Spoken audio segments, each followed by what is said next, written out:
Hi students, and welcome to week 5 in your online lifespan growth and development course. It's hard to believe that we are already a fourth of the way through the semester.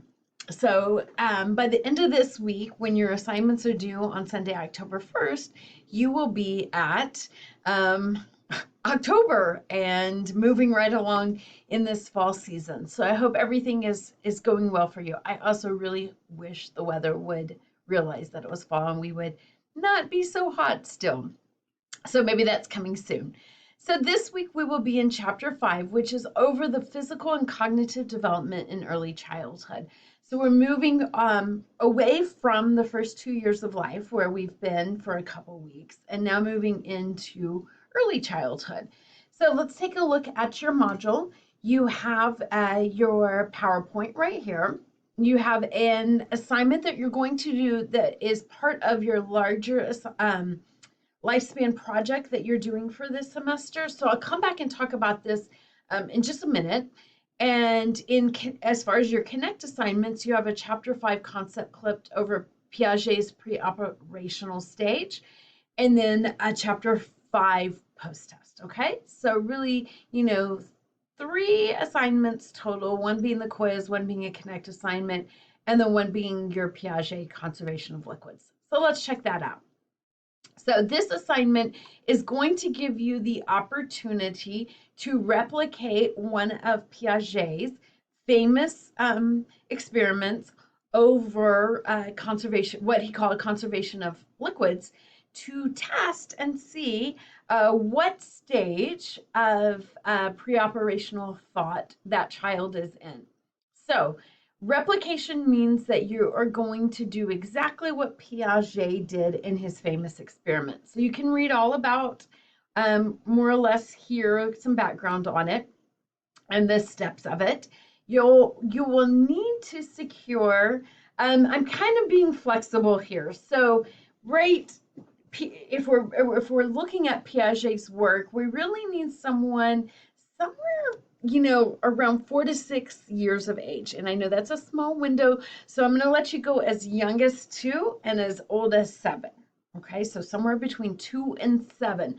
But I want you to know that Piaget did this on 4 to 6 years old. Okay, so I just kind of mentioned that in there. You are basically going to be pouring water, and I have a video down here where you will be able to check that out. But you'll be pouring water and asking the child a question. So it can be done face to face with the child. It can be done, over FaceTime or Zoom or what have you. You're not interacting. You're not touching the child in any way. So the information that I need that you will submit to me on this assignment is the child's age. Tell me exactly what you asked the child and exactly what the child's answers were to your questions. So almost a transcript there.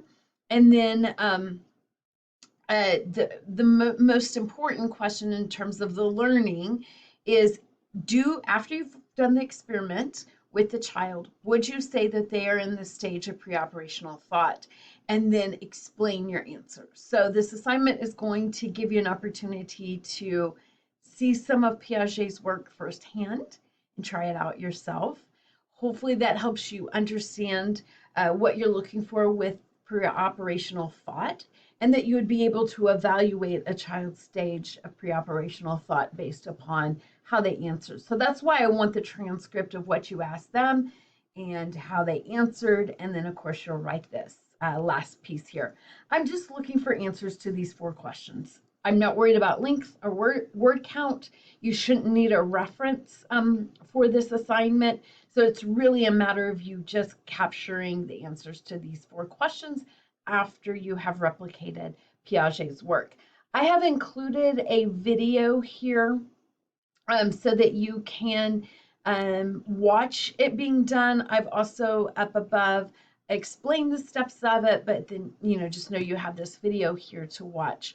You know, children are so cute and they say the funniest things. Just try to be respectful of, their space and that they're trying hard and what have you.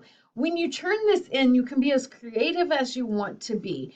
So with the caregiver's permission, you can record this. So you could actually not type up anything and, on the video, capture all of this information and just speak to me about question number 4. That's totally, totally fine. And upload the video. Again, I ask that if it's not your own child that you have permission to do that. I have some people who will submit picture, like, still pictures, and then type up the rest. Whatever works for you. You can put it in a PowerPoint. You can, again, do a video. You can do an audio clip without video. Whatever works for you. So I give you some creative freedom. The main thing with this assignment, my goal of this assignment, is you get some firsthand experience with what Piaget's study looked like, and you're able to apply knowledge to his pre-operational thought stage. Okay, so hopefully it's not, it shouldn't take long. I regularly have students who come back and say, I'm sorry, I did 4 kids. So that goes to show you, like, it's really quick what you're doing with them. It won't take long, but it's very typical. You only need to do 1 child, but oftentimes I'll get 4 or 5 kids from one student will turn in simply because they didn't want to leave siblings out, or whatever the case. They were having so much fun with it. So reach out to me if you have any questions. You need any help in any way with this assignment. Have fun with it. And again, this is a piece of your lifespan project that you're working on throughout the semester, which includes your journals. And you'll do some other things like this throughout the semester in different age ranges. So have a great week, everybody. Don't forget your Connect assignment and your quiz, and then, of course, your Piaget experiment. Have a great day, everybody.